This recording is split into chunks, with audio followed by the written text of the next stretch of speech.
If I come up against a bigger obstacle, water just takes a break.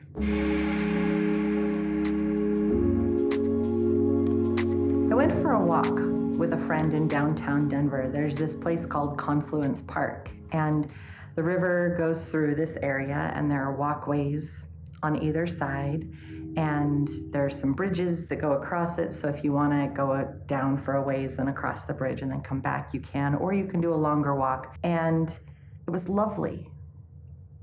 There were little parks here and there. There were trees. There were other people walking. There was art along the way. The sun was shining. The company was fantastic. The exercise was just soul fulfilling. And I really enjoyed my morning with her.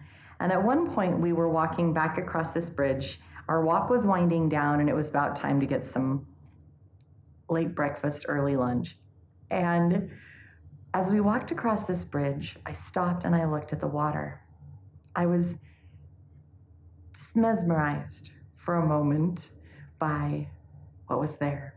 As I watched this water, I noticed that in this one area there was a big rock in the middle, and the water just kind of flowed right around it, like there wasn't a big deal. And then in this other spot, there was a bigger obstacle that kind of came around, and the water eddied in that space before it flowed around the rock. And it took its time flowing around that obstacle. And as I stood there watching the water, I got another life lesson. And I was delighted by it. Water is super inspiring because it can be soft and gentle and so beautifully fluid. Think about taking a shower and having the water wash away the day and getting your body all clean, or going swimming in a pool, listening to the waves of the ocean, or the sound of a fountain, or watching a river as it moves down. It can be so sweet.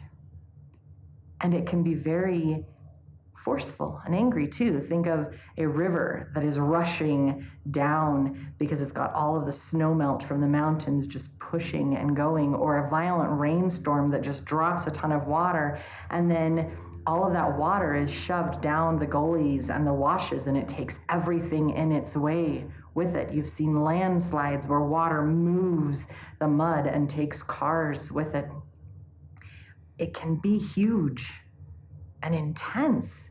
But another thought, if you walk into water, it's very easy to walk into. The water moves around your feet.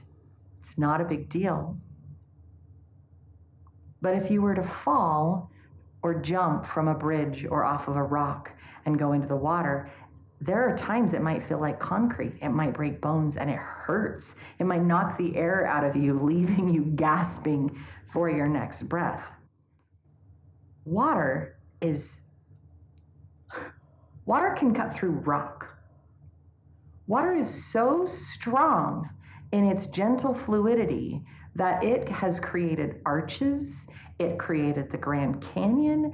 Through wind and water, they are able to erode earth and make it move around. Like, water's amazing. And for some reason, as I'm standing there looking at the water, I thought, why can't I be this way? When I find a rock in my way, sometimes I fixate on that rock. And instead of just gently rolling off of it and moving around, I look at it as this obstacle that I either have to lift and move out of my way, or I'm going to pound my head against it for a little while and be frustrated. If I come up against a bigger obstacle, water just takes a break. It just swirls and eddies and relaxes for a minute before it decides to move on. Can I do the same thing? Instead of being angry and again beating my head against a wall, what if I just took a break?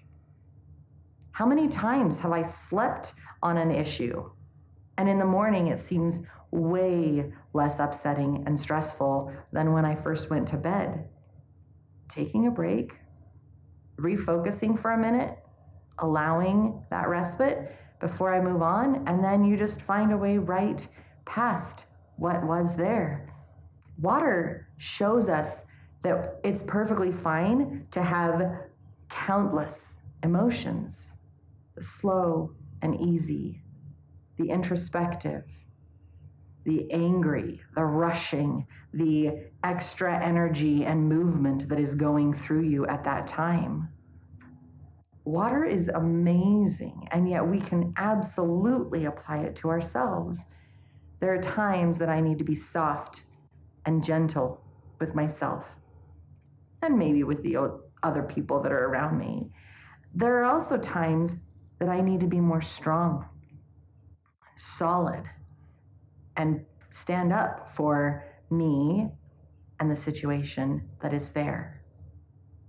I'm sure if you step back and take a moment, you might be able to find other life lessons from water. I've always been drawn to oceans and rivers, streams, fountains. I love listening to it, and maybe just being present to it is what is so healing for me in the moment that I'm taking that in. And yet, I think I want to do it more often.